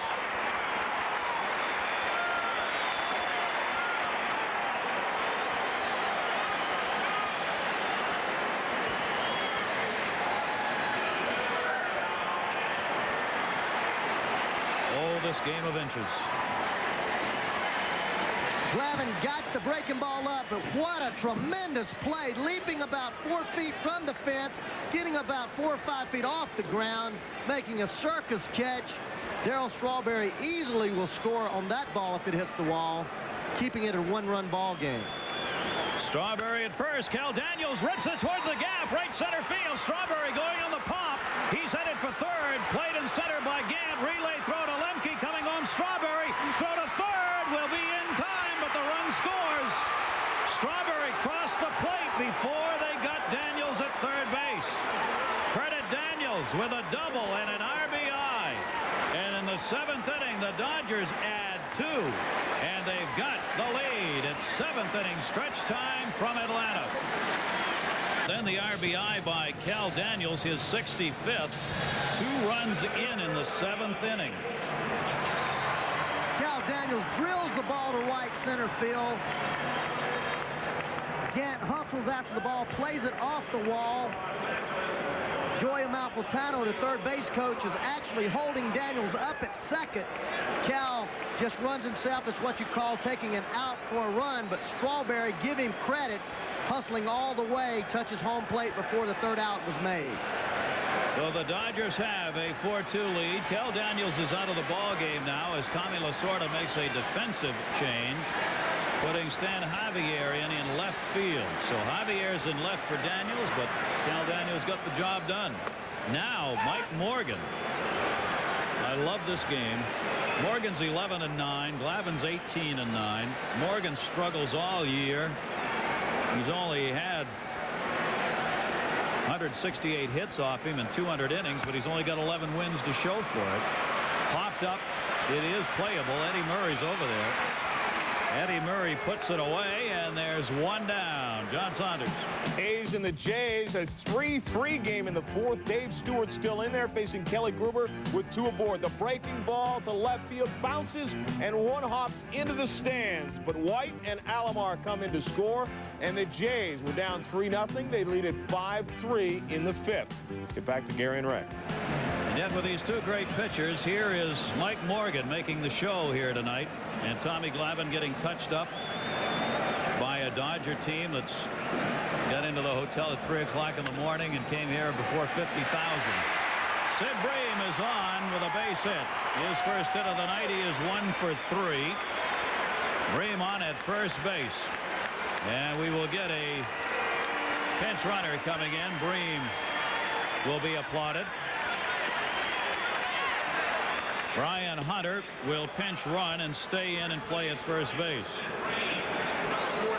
Here's the man we were talking about earlier, filled in when Sid Bream was out.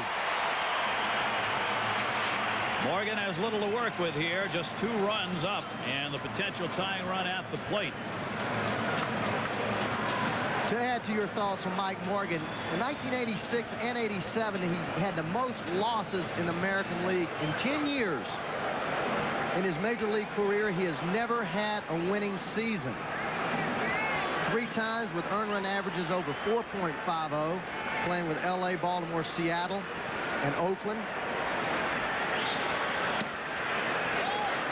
Can you imagine that? It's hard to imagine. Wow.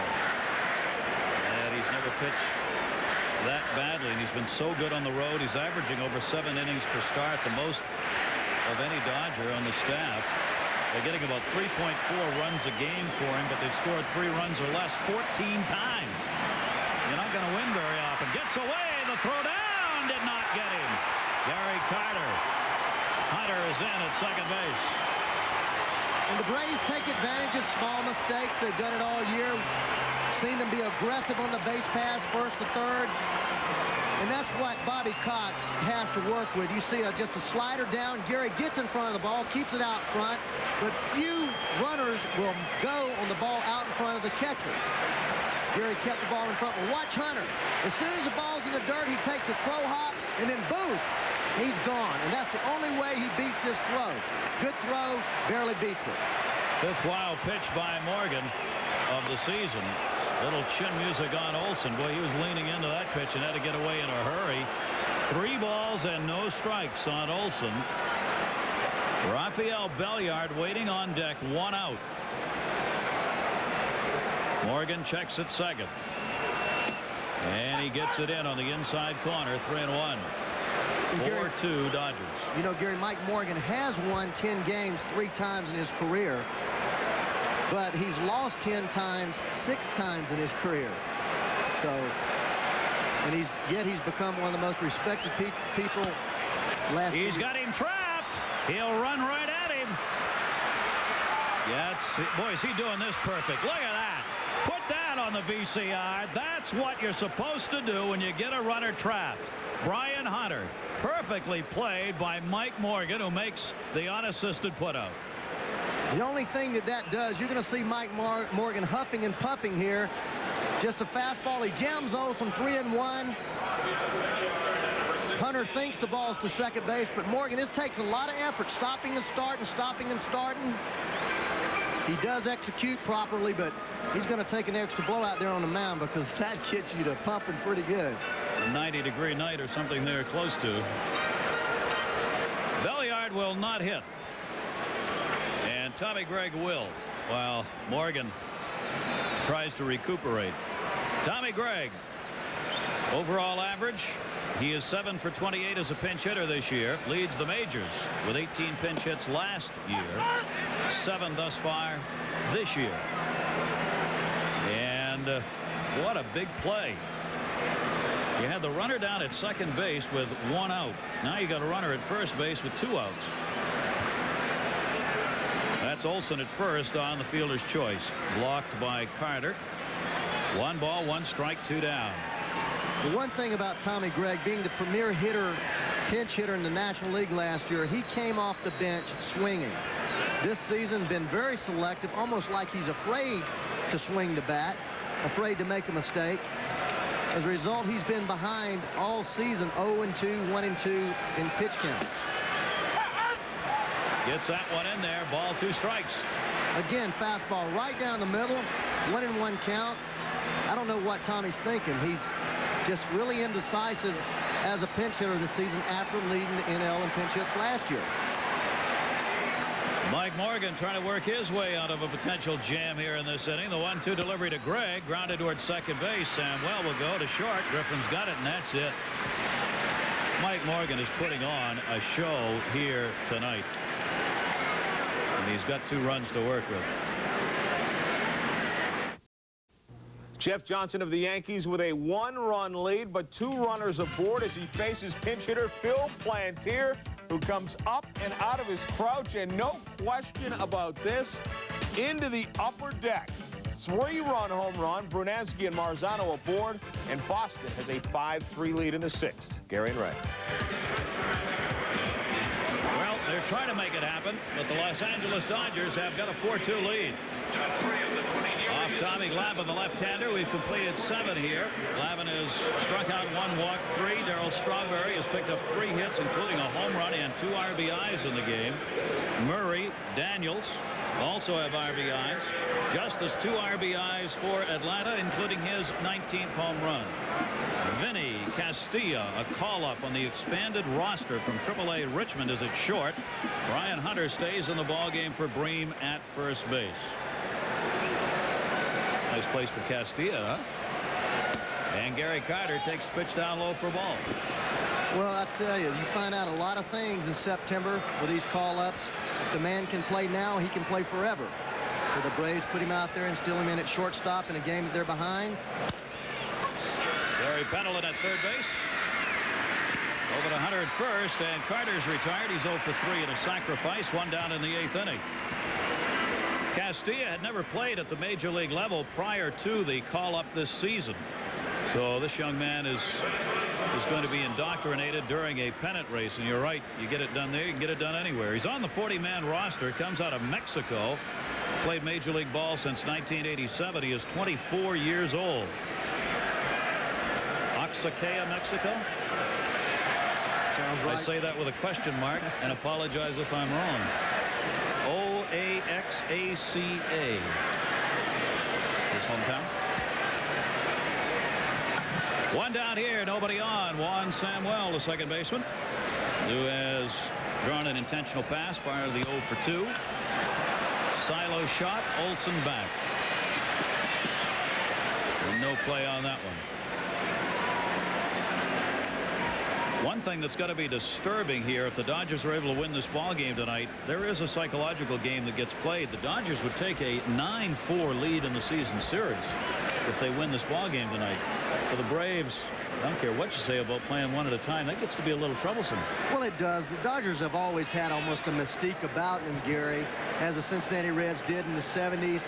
They've won so often that people expect them to win. But I believe the Braves have confidence in their own ability, and that's what it boils down to. Samuel takes the pitch inside from Tommy Glavine. Both these starters have gone the distance in this one. 4-9-1 for Los Angeles, 2-4-0 for Atlanta. A 4-hitter being thrown by Mike Morgan. We've got a long way to go. Samuel reaching for that one, does not get it. 2-2. A little warm here tonight, but it's not shown on these starting pitchers of yet. They're working along at the pace they had at the beginning of the ball game. Glavine, after his 19th win, 18-9. Samuel stays off that. The count is full. 3 balls and 2 strikes.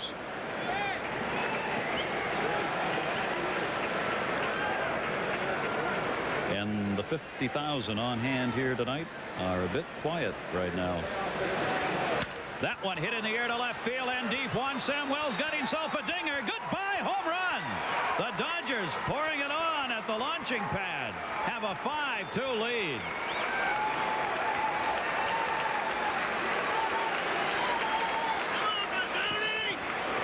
Number 11 for Samuel. His 56th run batted in. Tommy Glavine has given up 2 home runs, 16 on the year against him. Well, Tommy Glavine just makes that mistake of hanging the breaking ball right over the middle of the plate. May have even been a changeup. I didn't see any down break. He knew it all the way. As soon as that ball left the bat, he dropped his head. And that is going to be it. Tommy Glavine is not going to win his 19th ball game here tonight. And look at Orel Hershiser doing the tomahawk to no response from anybody. So Glavine is out of there. The Dodgers are tomahawking themselves. Wallers is on. And 3 walks, 1 intentional, gave up 2 home runs. Mark Wall is on. First pitch hit up the middle. Great backhand. Lemke, can he get it there? Yes, he can. Alfredo Griffin robbed of a base hit by a second baseman. His manager, Bobby Cox, says is as good as anybody in the game except maybe for Roberto Alomar. Well, he surely has great feet, quick feet. The ball's right up the middle. Watch how quickly he sets his feet, gets himself righted. A big part of defense is those quick feet. Makes a very strong throw back to first base. Oh, Lemke getting the second out. And here's the man of the hour right now. Mike Morgan, the starter for the Dodgers, is out of the ball game. Dave Hansen has come on to pinch hit for him. So Morgan leaves with a chance to win it, and Hansen takes the pitch inside. So Morgan's done for the night. What a great 7 innings worth of work he did, giving up just 4 hits and 2 runs, didn't walk anybody and didn't strike out anybody. Fouled back by Hansen. Here we've talked about bullpens all night long. Mark Wohler's the guy that the Braves feel is going to be their stopper. Just 21 years old. Orel talking to Mike Morgan there. He throws 95, 97 miles an hour. Good slider and curveball. He has really come on for Bobby Cox's Braves, Ray. They really like this kid, and he's a non-rostered player as part of it. Came out of nowhere. Just his 4th professional season. Played in Pulaski in '88 and Sumter in '89. Sumter and Greenville last year.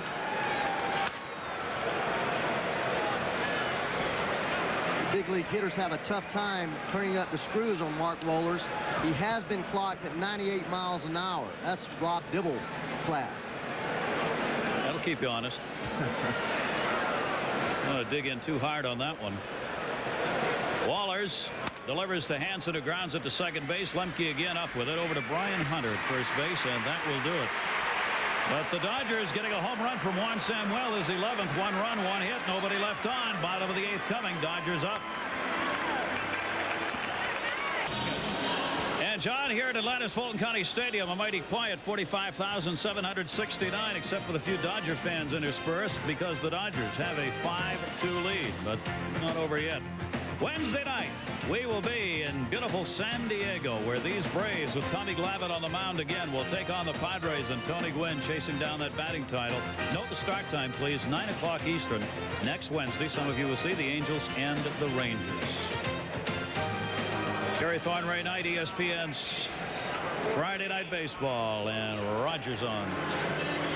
Roger McDowell, 30 years old, former great stopper for the Mets. Recently of the Phillies, sinker slider. Doesn't even throw a changeup. Respectable earner on average. Really struggled last year with the Phillies, but the Dodgers felt that he would be a big addition, and he has been. Isn't that a hat? That's a strawberry hat with a tomahawk in it. That's pretty inventive right there, I'll tell you. Right now, Strawberry's been doing the tossing of the tomahawk tonight. not the other way around. Lonnie Smith is pinch hitting. Mark Waller's the pitcher would have been up. There you see what Lonnie's done on the season. He's been platooning. Roger McDowell misses down low with it. 1 ball and 1 strike. Roger, 30 years old now. He can throw a nasty sinker when he's on. Boy, it's a tough pitch to hit. And he'll get those kind of ground balls. And Griffin makes the play. 1 down. Lonnie Smith retired to the Phantom of Opera. I would just have to get hit in the cheek because I couldn't wear that thing. He can smile about it. That's not easy to do. He tries to come up with funny lines wearing it, but boy, I'll tell you, it's no pleasure to be wearing that thing out there. Leadoff batter Otis Nixon singled in the first inning, has since grounded out twice. Los Angeles has had 2 home runs. Strawberry and Samwell getting the dinger. Strawberry 2 RBIs in the game. Nixon led the ball game off with a single back in that first inning. Now facing McDowell for the first time in the ball game. And we take it inside with a crowd of 45,769 here tonight. The Atlanta Braves have drawn more than they did for the final 7 home games a year ago. Wow. They've matched 7 last year with 1 game here tonight. What a difference a year makes, Ray.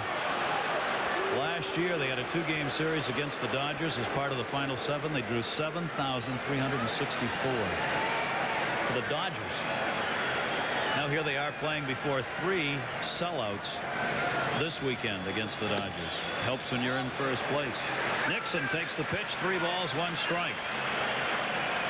Vinny Castilla's hometown in Mexico, Oaxaca. Say what? What did you say it was? Osaka? You're not going to ask. You don't expect me to remember that far back. But that's the correct pronunciation. Inside, and Otis Nixon is on. McDowell did not want to do that. That's the first walk. Morgan didn't give up any for Dodger pitchers tonight. Well, Roger's sinker moves so much that it moves out of the strike zone. His ball moves 8 or 10 inches down and in. It's very difficult for him to throw strikes when he has that sinker really moving. He has to start the ball on the outside part of the plate to catch the inside part of the plate. Now we will get to see Lemke take his turn at the plate. Lemke came on to play second base for Treadway. And the numbers for this defensive specialist on the season. Lemke takes it up high for a ball. And Mike Scioscia, who's come on to do the catching, goes to the mound. Well, Gary, Roger, when he gets the ball up in the strike zone, it flattens out. And it's almost a dilemma for him because he gets the ball around knee high and it sinks out of the strike zone. But when he changes his release point, gets the ball up about thigh high, the ball flattens out and ends up high. Sometimes he has a tough time finding that strike zone area. He used to say that the more he threw, the better he was because he needed a tired arm, so he didn't overthrow the baseball. Yeah, I remember him saying that. He always wanted to be used 3 or 4 times a week, because the stronger he is, the less sinker he has. He's getting himself in trouble right here. 2 balls, no strikes. Atlanta Braves have had their comebacks this season. They are a team that they're never out of a ball game. They like late inning rallies. McDowell gets that one in there. 2 balls, 1 strike, 1 out. Runner at first base in the bottom of the 8th inning here in Atlanta, with the Braves trailing the Dodgers 5-2. And Candelaria and Jim Gott throwing in the bullpen for the Dodgers. But here we are with the Achilles heel that Ray and I talked about earlier for these 2 teams. Bullpens with lots of people, but some problems. Runner goes. Nixon on his way. No throw by Scioscia. 71 stolen bases for Otis Nixon. He just reads Roger, gets a big jump, Glances in. No chance for Scioscia. Nobody even covers the bag. It's as easy a stolen base as that record breaker is going to have. Each base he steals is a new single stolen base record, and each is a team record. They've got 152 now, a new team record of stolen bases for the Braves. Inside corner strike. McDowell coming back to take the count full. 3 balls, 2 strikes. Mark Lemke. First at bat in this ball game. The tomahawks are working. The drums are pounding. McDowell's trying to get the out. 3-2 delivery. Got it in there to center field. Brett Butler. Nixon will tag, fake the go, but stays. Now there's one that's never going to show up in the box score tomorrow. Roger McDowell just made a nice, important comeback on a hitter at a crucial time. Well, he did. He started with the fastball. Looks like to me he came right over the top with it, almost a four-seam pitch. Gary didn't try to sink the ball at all. As a result, he gets a fly ball, which you seldom see from Roger McDowell. Now it's Terry Pendleton at the middle of the order here with Pendleton and Justice. Pendleton got a single in the first inning, extending his hit streak to 8 games.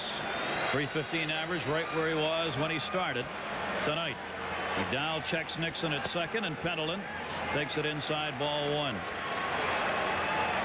3rd in the league in batting, 4th in slugging, 7th in runs scored. Terry Pendleton. Well, this is where the Braves have to make it happen. Even though there's 2 out, you get through this part of the lineup and don't create some offense. The Braves have had trouble scoring other times. And with Pendleton, Justice, and Gant right here, it's a big time for them to tack on a couple of runs. They've only had 3 left on in this game for the Braves, and only one of those in scoring position. Morgan really held it down. Justice the only one to pick up the RBIs. Otis Nixon with that great speed at second base, and he'll be going, if the ball's hit by Pendleton like that, to second base. Juan Samuel, long throw, and he got him! Throw to the plate, they don't need it. But a good play by Murray just in case it wasn't an out. He wasn't sure, Eddie Murray, whether the out was made at first. That was a bang play. Samuel getting him. Red Devil clear polyurethane. Home, and Mel Hall is caught in the rundown, and Marzano chases him down, throws it, gets the tag, and they get out of the inning. 5-3 in the 7th. Back to you. Boston certainly making it interesting. Dodgers up 5-2. Big put out at first base to end that bottom of the 8th inning. Well, Gary, I looked down and I thought he beat the play because I saw Pendleton's foot touch the bag, and it's very clear. You don't see it happen often, but clearly Pendleton's safe at first. Look at this. Boom, he's there already. Goes, ball's not even in the glove. I mean, he's there easily. He knew it. Jerry Crawford very definitive about his call, but that's one that they missed. And Eddie Murray, thinking he might have been safe, threw the ball to the plate to try and catch the runner who'd made the turn at third, Otis Nixon. Which is a big point because Otis would have been out even if he had called him safe. Brett Butler leading it off. We are in the 9th inning here at Atlanta. First place up for grabs, and Randy St. Clair, second time up this season with the Atlanta Braves. You see not a lot of innings worked. Just a sinker slider, 2-pitch pitcher, throws the ball right around the plate. Fouled off, and the count is 0-2 on Butler. The Dodgers win. They will be in first place by a half game over Atlanta. Dodgers are 80-61. Atlanta's 80-60. They will play 2 more games here this weekend in this series. Then the Dodgers will head home. Atlanta will be out there next weekend for a 3-game set. And Brett Butler goes to second base. Lemke's got him. Butler's retired. He's 0 for 4. A walk and a run scored on the night. 1 away in the top of the 9th inning. Lenny Harris is making his way to the plate to face St. Clair. He'll be hitting for Sharperson, who was in the lineup tonight because he had some pretty good numbers against Tommy Glavine. Now we're seeing what depth the Dodgers have, Ray, with, as we said earlier, you think Atlanta's got a little more. These are the guys who come off the bench for Tommy Lasorda. Well, and they're coming off in times that aren't real crucial, though, Gary. Bobby Cox able to make the switches. I was a little surprised. Nice play. Lemke's got it. Caught it on the fly. 2 down. Harris out of there. Finished that thought in the 5th inning in the 6th inning when Tommy did not pinch hit for Griffin because he doesn't have a shortstop he trusts in Offerman. You see this ball is just drilled, and Lemke, you don't even see him there. That was a bullet, and he moved 10, 12 feet to his right, making a great play. But watch those quick feet. I mean, this is 4 strides. That's a good 12 feet, making a tremendous play, and you can see why Bobby Cox is so high on him defensively. They've got the shift on again on Strawberry. Darrell takes it for a strike. The shortstop, Castilla's moved over behind second base. Pendleton, the third baseman, is playing a deep short. Strawberry, the home run came in the 6th, 2 RBIs, 2 runs scored, drills that one into the seats, foul. 0-2. The Straw's got 88 runs batted in and 24 home runs, and he's batting .270 on the season. And not bad numbers for a guy who played the first half of the season hurt. It's a hope for Atlanta fans, but not true. Late months, Strawberry has always been there. 5-2 lead for the Dodgers. St. Clair misses inside to him. A ball and 2 strikes. You have to realize what kind of special talent Darryl Strawberry is. You know the name. The man has averaged 33 home runs over his career. In 3 of the last 4 years, he's hit more than 37, twice hitting 39. So he can flat out put some numbers up in a hurry.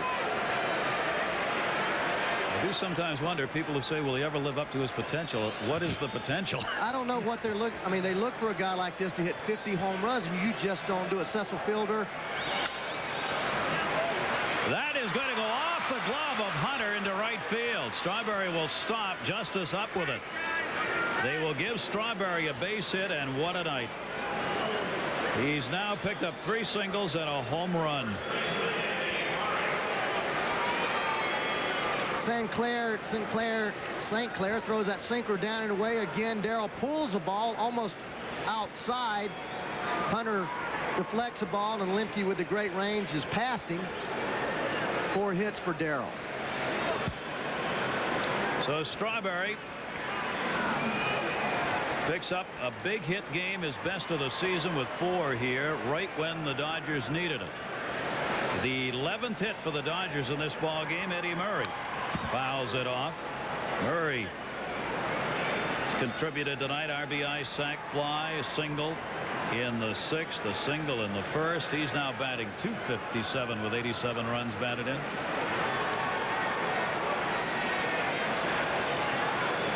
Darryl Strawberry, by the way, his best game was a 5-hit game against Atlanta. Came in 1986 when he played for the Mets on April 30. He likes hitting against the Atlanta Braves. He loves hitting here, mainly because the ball flies. Well, you mentioned that earlier. I loved hitting here too. I thought maybe it was because it was near home, and I always had the great support of my family and friends. But I had about 2 or 3 times the home runs here. I hit 12 home runs in Atlanta Stadium. But you see the ball so well, Gary. The lights are seemingly right on top of you. The ball you see real well. The infield has always been rough and quick. But you're right. The fly ball just jumps out of here. The highest elevation in all of baseball. Not now that Denver's there, it's not, but has always been the highest elevation in baseball. And Denver's going to try and adjust for that by building a ballpark that has fences that are mathematically suited for the elevation. I don't like that either. 1-1, 2 down. A runner on Strawberry, and Eddie Murray clocks one to left field. Otis Nixon will have room. And he's got it, and Murray's retired. The Atlanta Braves, if they're going to hang on to first place, have got to do it in the bottom of the 9th.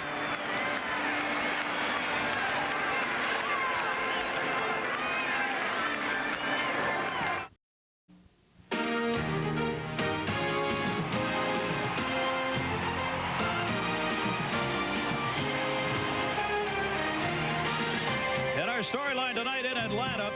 Mike Morgan, the starter, pitcher of record. A great outing for him, giving up just 4 hits. Tommy Glavine, 10 hits off him tonight, including a couple of home runs. And Strawberry, the 4 for 5, a homer and 2 RBIs. And the Atlanta Braves as a team came into this game hitting .287 with runners in scoring position. They have had 3 in scoring position tonight and have gone 0 for 4 in those situations. They're not done yet, though. Here's Justice, and he takes a strike from Roger McDowell. Lenny Harris stays in the ball game at third base for the Dodgers. McDowell is after a save. He's made 23 appearances for L.A., 5-2, 2 saves, 2 blown, a 2.97 ERA since coming over from Philadelphia. He had 2 scoreless innings on Thursday to pick up that 8th save of the season. He's got a chance for one here tonight. Justice's 19th home run came in the 4th inning. Gantz on deck. Outside, 1 ball, 2 strikes.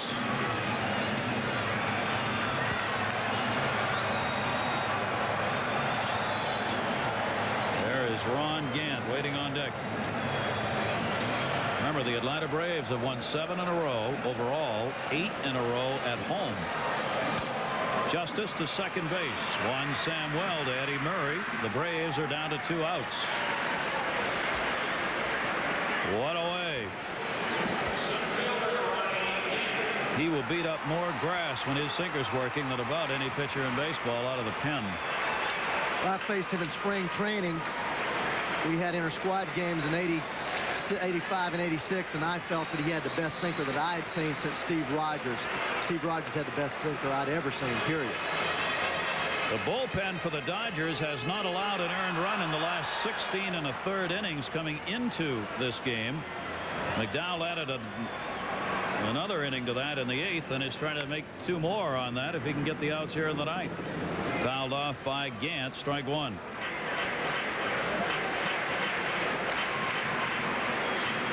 Don't seem to be too excited down there. Jay Howell twiddling the ball right there. Hey, Roger can be a big plus. He still throws the ball up around 88, 89 miles an hour. When he was with the Mets in his heyday in 86, 87, 88, he got it up around 91, 92. So there's not a lot of velocity that he's lost. It's apparent that he still has that good sinkage. Gant on the 0-1 to center field. Butler puts it away, and there are 2 down in the bottom of the 9th inning. I think, Ray, this is a big acquisition for the Dodgers. I'm sitting here thinking the same thing, Gary. They've not had anyone that has been a true closer in the last 3 or 4 years. Jay Howell has done a good job for them, but this man has been a true closer. And if you talk about experience, I always felt the pitching staff is a place you need experience, because when you toe that hill, you have to believe that you're going to do the job. And Roger McDowell is just goofy enough to believe he's going to do the job even when he's not throwing well. You got it. He is that. So the Braves down to their final out, trailing 5-2 in the 9th inning. And Brian Hunter took over at first base for Bream. His first at bat, 2 outs, nobody on. Could be the ball game. Moving in on it. That's it. It's over. Roger McDowell gets his 3rd save since coming over to the Dodgers, and the Dodgers are back in first place. Morgan gets the win, and the Braves will come back and try it again tomorrow. Well, they're a good ball club, an evenly matched team, very well played game. You're not going to do much with 4 hits. The Braves have got to start swinging the bat, but it's going to be a great series. Los Angeles Dodgers get the victory. First place is theirs again as they take a half-game lead. They are 81 and 61. Atlanta goes to 80 and 61. And Tim Belcher will be on tomorrow. Those are the standings as of right now. The Braves started in first. They will go to bed tonight in second. Tommy Glavine, the loser, 18 and 10. Morgan, the winner. He's 12 and 9. McDowell, his 3rd save as a Dodger. For Ray Knight and all of our crew in Atlanta, Gary Thorne, thanks for joining us. Good night, everybody, and back to John. All right, Gary and Ray, job well done. 5-2, a job well done by the Los Angeles Dodgers as they come in and they figure they are a force to be reckoned with for the Atlanta Braves. The Braves at this point with a half-game lead starting the night, now a half game behind. 2 games still to play in this series, but the Dodgers have taken early control. Now, we'll get you to the second half of our doubleheader in just a moment, but first, let's update the other major pennant race. The closest one, besides the one in the National League West, is in the American League East between the Toronto Blue Jays, the Boston Red Sox, and the Detroit Tigers. The Blue Jays starting the night with a 3.5-game lead in facing the Oakland A's and Jose Canseco. Looking for his 40th home run, only needed a couple coming in, trying to catch Cecil Fielder. This is number 39, a 3-run home run. This in the first off Juan Guzman. Dave Stewart trying to hold the lead, but John Olerud trying to come back. It was a 3-1 game in the third, and Olerud wins the battle. The single scores Joe Carter, and the Jays are within 1. It's 3-2. Gene Tennis is sensing the comeback. 3-3 game in the 4th inning. Kelly Gruber at the plate, rips it down the left field line, 1 hop and into the seats, but not before Devon White and Roberto Alomar score, and the Jays grab a 5-3 lead. Stewart lasting only 3 1/3, allowing 5 runs. 4 of those were earned before he would leave the game. Kelly Gruber drives in a run. Olerud, Devon White also drove in a run. In addition to the run, you saw him score there. Greg Myers with a solo home run, his 8th of the year, and Joe Carter has also driven in a run, number 100 on the season. 5 of the last 6 years he's done that. Red Sox